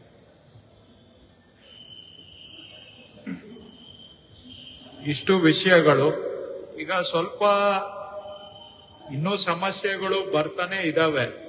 ಈಗ ನಾನಂತೂ ಈ ಜನಸ್ಪಂದನ ನಿಲ್ಸೋದಿಲ್ಲ, ಬೇರೆ ಕಡೆ ಮಾಡ್ತೇವೆ, ಟೈಮ್ ಸಿಕ್ಕಿದ್ರೆ ಸೆಕೆಂಡ್ ರೌಂಡ್ ಕೂಡ ಮಾಡ್ತೇವೆ. ಸೊ ನೀವು ದಯವಿಟ್ಟು ಎಚ್ಚೆತ್ಕೊಂಡು ಪ್ರೋಆಕ್ಟಿವ್ ಆಗಿ ಈ ತರ ಸಮಸ್ಯೆಗಳು ಬಾರದ ಹಾಗೆ ಸಾಲ್ವ್ ಮಾಡುವಂತಹದ್ದು ಮಾಡಿ. ನಮ್ ಲೆವೆಲ್ಗೆ ಬರೋದಕ್ಕೆ ಮೊದಲೇ ಇದನ್ನ ಸಾಲ್ವ್ ಮಾಡ್ಬೇಕು. ನೀವು ಜಾಸ್ತಿ ಎಲ್ಲ ರೆವಿನ್ಯೂದೇ ಇದೆ. ನೆಕ್ಸ್ಟ್ ಸ್ವಲ್ಪ RDPRದು ಬರುತ್ತೆ, ಮುನ್ಸಿಪಾಲಿಟಿದು ಸ್ವಲ್ಪ ಬರುತ್ತೆ. ನೀವು ಇಂಥದನ್ನ ಅಲ್ಲಿ ಮಾಡಿ, ಕೆಲವರು ಸಮಸ್ಯೆನೇ ಅರ್ಥ ಮಾಡ್ಕೊಂಡಿಲ್ಲ. ಇಲ್ಲಿ ಬಂದು ಹೇಳಿದಾಗ ಇದೇನು ಅಂತ ಅವ್ರಿಗೂ ಹೊಸದಾಗಿ ಅನುಭವ ಆಗ್ತಾ ಇದ್ದಂಗೆ ಕಾಣ್ತದೆ. ಅಲ್ಲಿಗೆ ನೀವು ಎಷ್ಟು ಮಟ್ಟಿಗೆ ಸಮಸ್ಯೆ ಜನಗಳ ಜೊತೆ ಇಂಟ್ರಾಕ್ಟ್ ಮಾಡಿದೀರಾ, ಅರ್ಥ ಮಾಡ್ಕೊಳಕ್ ಪ್ರಯತ್ನ ಮಾಡಿದೀರಾ? ಈ ರೀತಿ ಆಗ್ಬಾರದು. ಸಮಸ್ಯೆನ ಸ್ವಲ್ಪ ಆಳಕ್ಕೆ ಹೋಗಿ. ಈಗ ಅವರೊಬ್ರು ಬಂದ್ರು, ಫಾರ್ಮ್ 53 ಸ್ಟಕ್ ಆಗಿದೆ. ಯಾಕಾಗಿದೆ? ಅಲ್ಲಿ ಫಾರೆಸ್ಟ್ ಅಂತ ಇದೆ. ಫಾರೆಸ್ಟ್ಗೆ ಎಷ್ಟಿದೆ? 107 ಎಕರೆಯಲ್ಲಿ 60 ಎಕರೆ ಫಾರೆಸ್ಟ್ ಇದೆ. ಇನ್ನ ಬ್ಯಾಲೆನ್ಸ್ 47 ಎಕರೆ ರೆವಿನ್ಯೂದಿದೆ. ಅದು ಗಡಿನ ಗುರುತಿಸಿ ಅವ್ರಿಗೆ ಕೊಟ್ಟು ಇದ್ ಕಡೆದು ಕೊಟ್ರೆ ಫಾರ್ಮ್ 53 ಆಟೋಮ್ಯಾಟಿಕಲಿ ಸಾಲ್ವ್ ಆಗುತ್ತೆ. ಅಷ್ಟನ್ನ ಅರ್ಥ ಮಾಡ್ಕೊಳ್ದೆ ನೀವು ಫಾರೆಸ್ಟ್ ಅದು ಇದು ಅಂತ ಹೇಳಿ ತಪ್ಪಿಸ್ಕೊಂಡ್ರೆ ಇದು ನಿಜವಾಗಿ ಅಪ್ರಾಮಾಣಿಕತನ ಆಗುತ್ತೆ. ಅಷ್ಟನ್ನ ಮಾಡೋದಕ್ಕೆ ಏನ್ ಕಷ್ಟ ನಿಮ್ಗೆ? ಅಷ್ಟು ನಿಮ್ಗೆ ಸಮಯ ಇಲ್ವಾ? ತಾಳ್ಮೆ ಇಲ್ಲ, ಏನ್ ಹೇಳ್ಬೇಕೋ ಗೊತ್ತಿಲ್ಲ. ಅಂತದನ್ನೇ ಜಾಯಿಂಟ್ ಸರ್ವೆ ಫಸ್ಟ್ ತಗೊಳ್ಳಿ. ಏನ್ರಿ ADLRಗಳು ನಿಂತ್ಕೊಳ್ರಿ, ADLRಗಳು ಯಾರ್ಯಾರಿದ್ದೀರಿ ಅಂತ ಅದನ್ನೇ ಪ್ರಯಾರಿಟಿಯಲ್ಲಿ ತಗೊಂಡು ಈಗ ಜಾಯಿಂಟ್ ಸರ್ವೆ ಯಾಕ್ರಿ ಮಾಡಬಾರ್ದು? ಸಿಂಪಲ್ ಆಗಿ ರೆವಿನ್ಯೂ ಫಾರೆಸ್ಟ್ ಇರೋದನ್ನ ಮಾಡ್ಕೊಡಕ್ಕೆ ಎಷ್ಟು ದಿನ ಬೇಕಪ್ಪ ನಿಮ್ಗೆ? ಇದು ಮಾತಾಡ್ತಾನೆ ಇದೀವಿ ಜಂಟಿ ಸರ್ವೆ ಅಂತ ಆಗ್ಲಿಲ್ಲ. ನಾವು ಹೇಳಿಕೆಗಳು ಕೊಡ್ತಾನೆ ಇದೀವಿ ಜಂಟಿ ಸರ್ವೆ ಮಾಡಿಸ್ತಾ ಇದೀವಿ ಅಂತ. ಸುಮ್ನೆ ಬರೀ ನಮ್ಮ ಮಾತು ಬರೀ ಹೇಳಿಕೆಯಲ್ಲೇ ಉಳಿದೋಗ ಮಾಡ್ತಾ ಇದ್ದೀರಾ ನೀವು. ಏನು ಹೇಳಕ್ಕೆ ತಯಾರಿಲ್ಲ ಅವ್ರಿಗೇನ್ ಸಬ್ಜೆಕ್ಟ್ ಮಾತಾಡ್ತಾ ಇದ್ದಾರೆ ಅಂತ ಅವ್ರಿಗೇನು ಅರ್ಥ ಆದಂಗಿಲ್ಲ. ನಾನು ಏನ್ ಹೇಳ್ತಾ ಇದ್ದೀನಿ ಗೊತ್ತಿದ್ಯೇನಪ್ಪ ನಿಮ್ಗೆ? ಗೊತ್ತಿಲ್ಲ, ಹೇಳಿ ಡೀಟೇಲ್. ಬೇಡ, notified forest close case. What is the purpose? Notified forest ತಗೊಂಡಿಲ್ಲ, ಡಿಮೂಡ್ ಫಾರೆಸ್ಟ್ 385 ಪ್ಯಾಚ್ 180 ಪ್ಯಾಚ್ ಮಾಡಿದ್ವಿ ಸರ್. ಆಲ್ರೆಡಿ ಮೆಜರ್ಮೆಂಟ್ ಮಾಡಿ ಜಾಯಿಂಟ್ ರಿಪೋರ್ಟ್ಗೆ ರೆಡಿ ಇದೆ ಸರ್. ಇನ್ನು ಫಸ್ಟ್ ಕಮಿಟಿಗೆ ಬರಬೇಕು, ಡಿಸ್ಟ್ರಿಕ್ಟ್ ಕಮಿಟಿಗೆ ಬರೋದಕ್ಕೆ ಬಾಕಿ ಇದೆ. ಅದು ರೀಡು ಎಕ್ಸರ್ಸೈಸ್ ಅಂತ ತಗೊಂಡಿದ್ದೀರಾ? ಹೌದು ಸರ್. ಆಯ್ತು, ಈಗ ನೋಟಿಫೈಡ್ ಫಾರೆಸ್ಟ್ ಅಲ್ಲೂ ಕೂಡ ಪಾರ್ಟ್ ಆಗಿದ್ರೆ ಮಾಡ್ಲೇಬೇಕಲ್ಲ. ಪಟ್ಟಿ ಕೊಟ್ರೆ ಅದನ್ನು ಕೂಡ ಸ್ಟಾರ್ಟ್ ಮಾಡಿಸ್ತೀವಿ ಸರ್. ಯಾಕಂದ್ರೆ ಎಲ್ಲಾ ಕಡೆ ಅವ್ರಂತೂ ಕೊಡೋದಿಲ್ಲ, ನಿಮ್ಗೆ ಗೊತ್ತಿದೆ. ಫಾರೆಸ್ಟ್ ಅವರು ಏನು ಕೊಡಲ್ಲ, ಅವರು ಎಲ್ಲ ಎಳ್ದಿಟ್ಕೋತಾರೆ. ನಾವು ಸಮಸ್ಯೆ ಇತ್ಯರ್ಥ ಮಾಡಕ್ ಹೋದ್ರು ಅವರು ನಮ್ಗೆ ನಾವು ಮಾಡ್ಬೇಕಷ್ಟೇ. ಏನ್ರಿ ಈ ತರದ್ ಎಷ್ಟಿದೆ? ತಹಶೀಲ್ದಾರ್ ಹೇಳ್ರಪ್ಪ. ಈಗ ನೋಟಿಫೈಡ್ ಅಲ್ಲೂ ಕೂಡ ಎಲ್ಲಿ ಜಂಟಿ ಇದೆ ಅದನ್ನ ಲಿಸ್ಟ್ ಕೊಡೋಕ್ ನಿಮ್ಗೇನ್ ಕಷ್ಟ? No, look, any joint holding doesn't matter. Fork barutta, notificate barutta, reserve barutta, doesn't matter. If there is within the same survey number, if there is a joint holding, bifurcation of respective boundaries, ಈ list ಕೊಡೋದಕ್ಕೆ ನಿಮ್ಗೆ ಏನ್ ಕಷ್ಟ?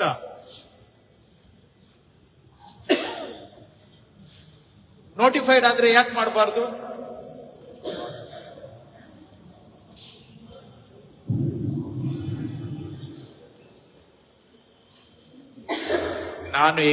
ನಾನು ಗೊತ್ತಿಲ್ಲ. Joint ಇದೆಯಾ? Joint ಇದ್ರೆ ಕೊಡಿ, ದೇರ್ ಇಸ್ ಎ ಮೆಥಡ್. ಇಲ್ಲ ಅಂತ ಹೇಳಿದ್ರೆ FS1 ಅಪಾಯಿಂಟ್ ಮಾಡ್ತಾರೆ, ಅದೇ ತಾನೇ? ನೋಟಿಫೈಡ್ಗೆ ಬರುತ್ತೇನ್ರಿ FSO?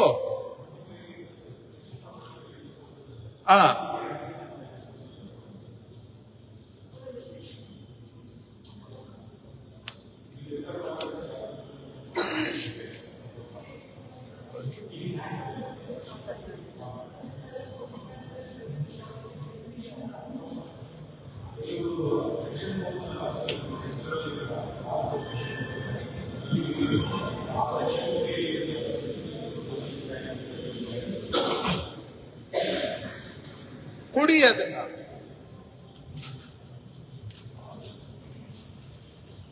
ಅವಾಗ at least what is the real problem ಅಂತ ಗೊತ್ತಾಗುತ್ತೆ. ಈಗ ನಾವು ಭೂತ ಅನ್ಕೊಂಡು ಅಲ್ಲಿ ಒಳಗಡೆ ಭೂತ ಇದೆಯೋ ಏನಿದೆಯೋ ಗೊತ್ತಿಲ್ಲ, ನಾವೇ ಭೂತ ಸೃಷ್ಟಿ ಮಾಡಿದೀವಿ. ಅಟ್ಲೀಸ್ಟ್ ಆಯ್ತು, ರೈತರು ಅವ್ರ ಜಮೀನ್ ಒಳಗಡೆ ಇದಾರ ಇಲ್ವಾ ಇಷ್ಟಾದ್ರೂ ಇತ್ಯರ್ಥ ಆಗ್ಬೇಕಲ್ಲ. ಡಿಮಾರ್ಕೇಶನ್ ಅಟ್ಲೀಸ್ಟ್ ನಾವು ಪ್ರಿಲಿಮಿನರಿ ಸರ್ವೆ ಮಾಡಿ, ಬೇಡ ಸರ್ ಇದಕ್ಕೆ ಕೈ ಹಾಕೋದು ಬೇಡ ಅಂತಂದ್ರೆ ಆಮೇಲೆ ಬಿಡೋಣ. ಬೇಡ ಸರ್ ಇದಕ್ಕೆ ಕೈ ಹಾಕಿದ್ರೆ ಈಗ ಹೆಂಗೋ ನಡೀತಾ ಇದೆ, ಸುಮ್ಮನೆ ಇದ್ದು ಬಿಡಿ ಅಂತ ಆಮೇಲೆ ಹೇಳಿ, ಅದಕ್ಕೂ ನಾನು ರೆಡಿ ಇದ್ದೀನಿ. ಬಟ್ ಏನಿದೆ ಅಂತ ನೋಡ್ದೆ, ನಾವೇ ಅದನ್ನ ಏನೋ ಹೋಗೆ 10 ಕೇಸಲ್ಲಿ ಯಾವನ 2 ಕೇಸು ಸಾಲ್ವ್ ಆಗುವಂತದ್ದು ಇರಬಹುದು, ಸರ್ಪ್ಲಸ್ ಜಾಗ ಇರಬಹುದು. ಸರ್ಪ್ಲಸ್ ಜಾಗ ಇದ್ರೆ ಅಲ್ಲಿ ರೈತರದು ಕನ್ಫರ್ಮ್ ಮಾಡಬಹುದು. ಇಲ್ಲ ಗಡಿ ಸ್ವಲ್ಪ ಆ ಕಡೆ ಈ ಕಡೆ ಆಗಿರ್ಬೋದು, ಅವ್ರಿಗೆ ಹೇಳಿರಿ ಸುಮ್ನೆ ಒಂದ್ ಸೈಡ್ ತಗೊಳ್ರಿ, ನಿಮ್ ಎಕ್ಸ್ಟೆಂಟ್ ತಗೊಳ್ರಿ, ಈಗ ರೈತರು ಇರೋದ್ ಬಿಟ್ಟು ನಿಮ್ ಎಕ್ಸ್ಟೆಂಟ್ ಒಪ್ಕೊಳ್ರಿ ಅಂತ ಅವ್ರಿಗೂ ಹೇಳ್ಬೋದು. ಸುಮ್ನೆ ನೀವು ಏನೋ ಮೀಸೆ ನಂದು ಹಂಗೆ ಇರ್ಬೇಕು ಅಂತ ಹೇಳೋದು ಬೇಡ, ಇಷ್ಟು ಎಕ್ಸ್ಟೆಂಟ್ ನೀವೆಲ್ಲ ಒಂದ್ ಕಡೆಗೆ ತಗೊಳ್ರಿ, ರೈತರು ಇರೋದು ಬಿಡ್ರಿ ಅಂತಾನು ಹೇಳ್ಬೋದು. As long as your extent is not being reduced, you accept status quo ಅಂತ ಹೇಳ್ಬೋದು. ಎಷ್ಟಿದೆ ಆ ತರ? AC ಅವರೇ, ಇದು ಲಿಸ್ಟ್ ಮಾಡಿ ಕೊಡ್ಬೇಕಲ್ಲ ನೀವೀಗ. ಹಾ,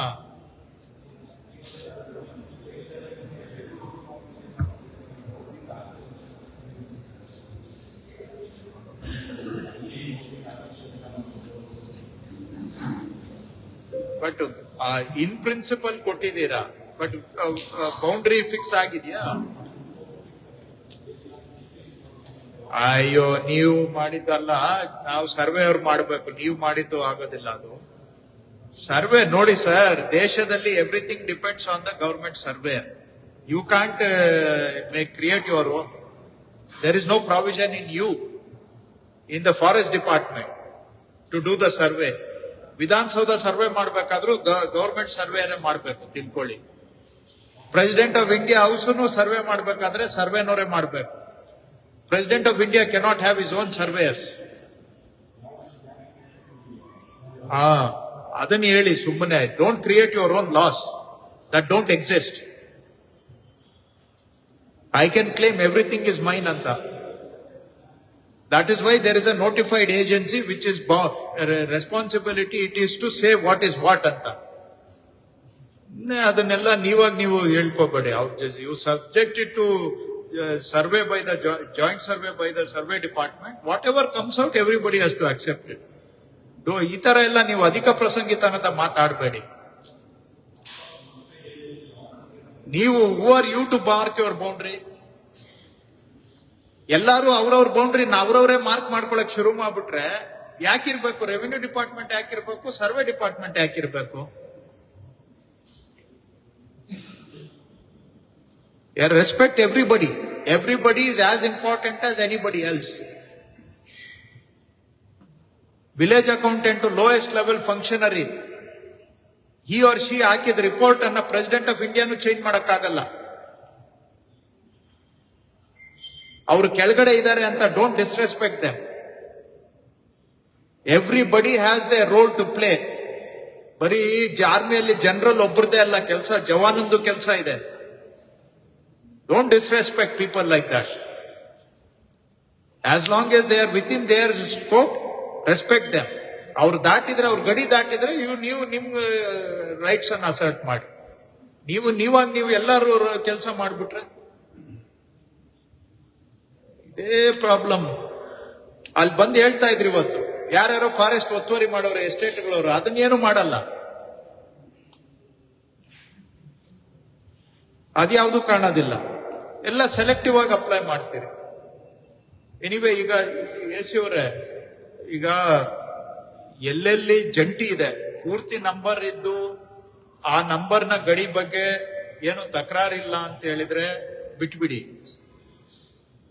ಜಂಟಿ ಇದ್ದು ಗಡಿ ನಿಗದಿ ಆಗಿಲ್ಲ ಅಂದ್ರೆ ಅವುಗಳನ್ನೆಲ್ಲ ನಿಗದಿ ಮಾಡಿಸಿ ಸ್ವಲ್ಪ. ಅದರಲ್ಲಿ ಯಾವ್ದಾದ್ರು ಒಬ್ಬರದ ಪ್ರಾಬ್ಲಮ್ ಸಾಲ್ವ್ ಆಗಂಗಿದ್ರೆ ಆಗ್ಲಿ. ಈಗ ಅದು ಜಂಟಿ ಸರ್ವೆ ಮುಖಾಂತರ ಆಗಲ್ಲ ಅಂದ್ರೆ ನೆಕ್ಸ್ಟ್ ಸ್ಟೆಪ್ FSO ಅಪಾಯಿಂಟ್ ಮಾಡೋದು ಅಲ್ವಾ? ಅಂತ ಕಾಂಪ್ಲಿಕೇಶನ್ ಇದ್ರೆ, ಫೈನಲ್ ಅಸೆಸ್ಮೆಂಟ್ ಆಗಿಲ್ಲ ಅನ್ನುವಂತದ್ದಿದ್ರೆ ಆವಾಗ ಬೇಕಾದ್ರೆ ಕಾಂಪ್ಲಿಕೇಶನ್ ಇದ್ರೆ FSO ಕ್ಯಾನ್ ಬಿ ಅಪಾಯಿಂಟೆಡ್. ಇಲ್ಲ ಜಾಯಿಂಟ್ ಸರ್ವೆ ಅಲ್ಲಿ ಬೌಂಡ್ರಿ ಡಿಮಾರ್ಕೇಶನ್ ಮಾಡಿಕೊಡ್ಬಹುದು. ನೋಡಿ ಲಿಸ್ಟ್ ಮಾಡಿ ಸ್ವಲ್ಪ DDLR ಗೆ DC ಅವ್ರ ಮುಖಾಂತರ ಕೊಡಿ. ಬೇರೆ ಇನ್ನೇನಾದ್ರೂ ಇಶ್ಯೂಸ್ ಇದೆಯಾ? ಅದು ಹೇಮಾವತಿದು ಸ್ವಲ್ಪ ನೋಡಿ, ನಾವು ಮಾತಾಡಿದ್ದು. ಅವರು RC ಅವರು ನಾನೇ ಮಾಡ್ತೀನಿ ಅಂತ ಹೇಳ್ತಾರೆ. ಅವರು is keen to do it, but ನಾನು ನಿಮ್ಗೆ ಇರೋ ಕೆಲಸದಲ್ಲಿ ಇದು ಆಗೋದಿಲ್ಲ.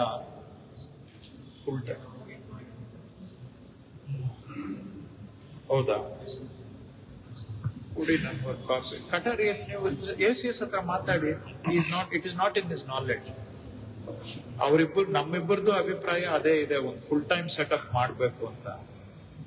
ಬಟ್ ಅವರು RC ಅವರು ಇಲ್ಲ, ಡೂ ಇಟ್ ಅಂತ ಅಂದ್ರು. ಬೇಡ ಅಂತ ನಾನೇ ಅಡ್ವೈಸ್ ಮಾಡಿದೆ.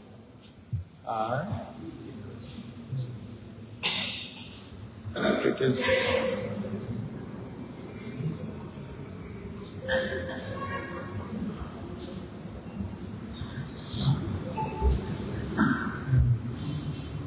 right. ಓಕೆ, ಇಷ್ಟು ವಿಷಯಗಳು. ಸೊ ಈಗ ನೆಕ್ಸ್ಟ್ ನಾನು ಯಾವ ತಾಲೂಕು ಅಂತ ಡಿಸಿ ಅವ್ರಿಗೆ ಹೇಳಿದ್ದೇನೆ. ಸೊ ಅಲ್ಲಿ ಮಾಡ್ತೇವೆ. ಅಷ್ಟರೊಳಗೆ ದಯವಿಟ್ಟು ಪ್ರೊಆಕ್ಟಿವ್ ಆಗಿ ನೀವು ಸ್ವಲ್ಪ ಈ ಸಮಸ್ಯೆಗಳನ್ನ ನಿಮ್ಮ ಹಂತದಲ್ಲೇ ಪರಿಹಾರ ಮಾಡ್ಲಿಕ್ಕೆ ಟ್ರೈ ಮಾಡಿ ಎಲ್ಲಾ ಇಲಾಖೆಗಳವರು. ಸ್ವಲ್ಪ ಫೀಲ್ಡ್ ಅಲ್ಲಿ ಜನಗಳದ್ದು ಇಶ್ಯೂಸ್ ಕಿವಿ ಕೊಟ್ಟು ಕೇಳಿ ಅಲ್ಲಿಂದ ಅಲ್ಲೇ ಬಗೆಹರಿಸಿ. ಏನಾಗಿದೆ ಕಾಲಾನುಕಾಲಕ್ಕೆ ಬಗೆಹರಿದಿದ್ರೆ ಇರ್ತಾ ಇರ್ಲಿಲ್ಲ. ಕೆಲವು ಇಲಾಖೆಗಳಲ್ಲಿ ಎಲ್ಲ ಅಕ್ಯುಮುಲೇಟ್ ಆಗಿ ಈಗ ನೋಡೋದಕ್ಕೆ ಒಂದು ಆಗುತ್ತಾ ಇದು ಅನ್ನೋ ತರ ಒಂದು ಏನು ಓವರ್ವೆಲ್ಮಿಂಗ್ ಅಂತೀವಲ್ಲ, ಆ ತರ ಕೆಲವು ಇಲಾಖೆಗಳಲ್ಲಿ ಆಗ್ಬಿಟ್ಟಿದೆ. ಎನಿವೆ, ಈಗ ಅದನ್ನ ಒಂದು ಡಿಸಿ ಅವರು ಸ್ವಲ್ಪ ರೆವಿನ್ಯೂ ಸೈಡ್ ಏನಿದೆ ಇಲ್ಲೇ ಒಂದು 2-3 ಬ್ಯಾಕ್ ಟು ಬ್ಯಾಕ್ ಇವುಗಳನ್ನೆಲ್ಲ ತಗೊಂಡು ಸಾಲ್ವ್ ಮಾಡುವಂತದ್ದು ಆಗ್ಬೇಕು. ಚನ್ನಪಟ್ಟಣದವರು ಏನ್ ಮಾಡಿದ್ದಾರೆ ಗೊತ್ತಿಲ್ಲ. ಅವರು ಲಾಸ್ಟ್ ಟೈಮ್ ಇದಾದ್ಮೇಲೆ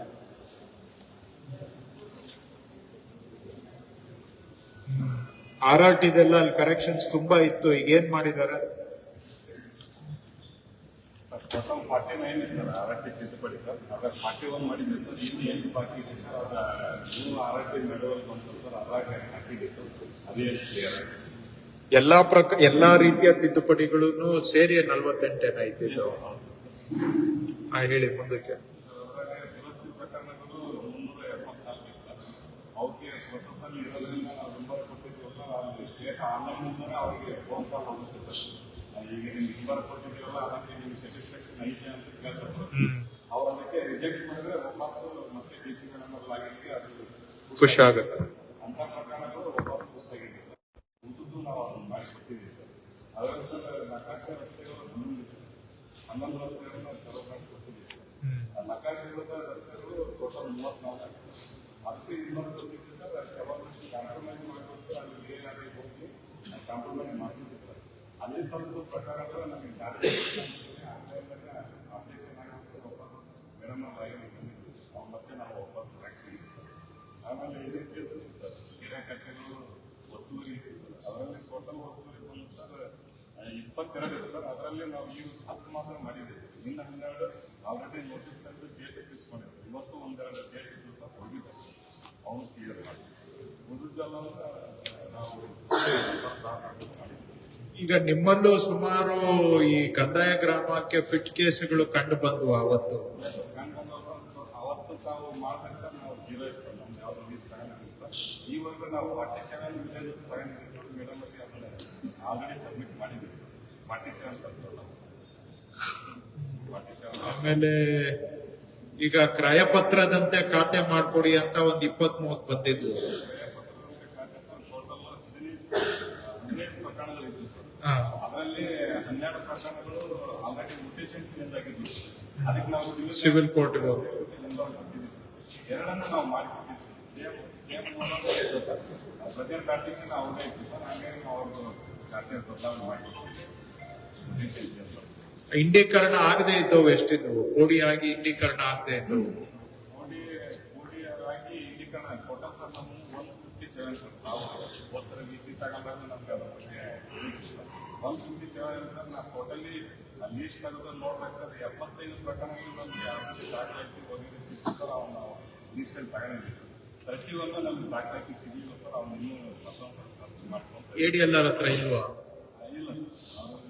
ನಾನು ಮೇಡಮ್ ಬರ್ತೀನಿ ಅದನ್ನ ಟೋಟಲ್ ಏನ್ ಮಾಡೋದು? ಡೀಟೇಲ್ ಸರ್ ಇನ್ನೂ ನೋಡ್ತೀನಿ. ನನಗೆ ಸ್ವಲ್ಪ ದಾಖಲೆ ಇಲ್ಲ ಅಂತ ಹೇಳಕ್ ಸಾಧ್ಯ ಇಲ್ಲ. ಸಿಕ್ಕುತ್ತೆ ಅದೆಲ್ಲ. ಸ್ವಲ್ಪ ನೋಡಕ್ಕೆ ಸರ್ ಅದಕ್ಕೆ ಮಾಡ್ತೀನಿ. ಎಷ್ಟ್ ದಿನ ನೋಡ್ತೀರಪ್ಪ? ಇಷ್ಟ ದಿನ ಆದ್ಮೇಲೆ ಇನ್ನೂ ಇತ್ಯರ್ಥ ಆಗ್ಲಿಲ್ಲ ಅಂದ್ರೆ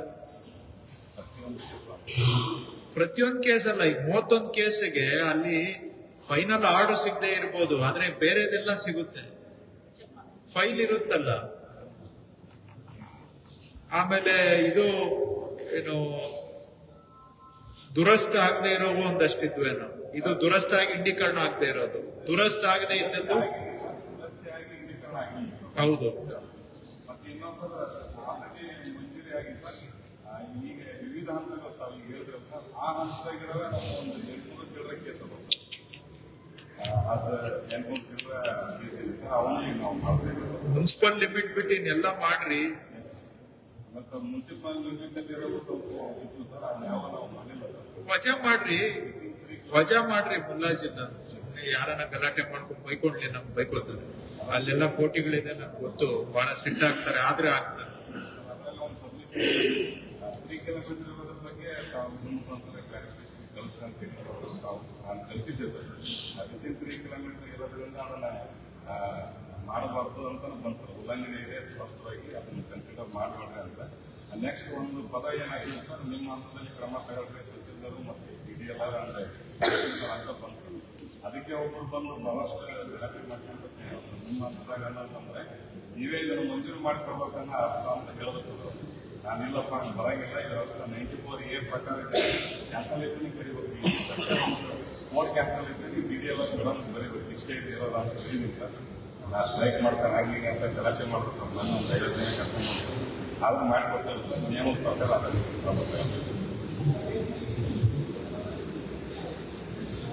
ಸರ್, ಈಗ ನೀವು ಇಲ್ಲಿ ಅದೇ ತರ ಮಾಡ್ಬೇಕು, 2 ತಾಲೂಕದು ಬ್ರೇಕ್ ಡೌನ್ ತಗೊಂಡು ಫಾಲೋ ಮಾಡಿ. ಓಕೆ, ಇನ್ನೇನಾದ್ರೂ ಯಾರ್ದಾದ್ರೂ ಇಶ್ಯೂಸ್ ಇದೆಯಾ ಬೇರೆ ಇಲಾಖೆಗಳು ಯಾವಾದ್ರು? ಓಕೆ, ಕ್ಲೋಸ್ ಮಾಡ್ಬೋದಾಗಾದ್ರೆ DC ಅವರು ಏನಾದ್ರು ಎನಿಥಿಂಗ್? ಓಕೆ, ಸ್ವಲ್ಪ ಇದನ್ನ ಫಾಲೋ ಅಪ್ ಮಾಡಿಸಿ ಅಷ್ಟೇ, ಬೇಡ ಮತ್ತೇನು ಊಟ ಮಾಡಿ.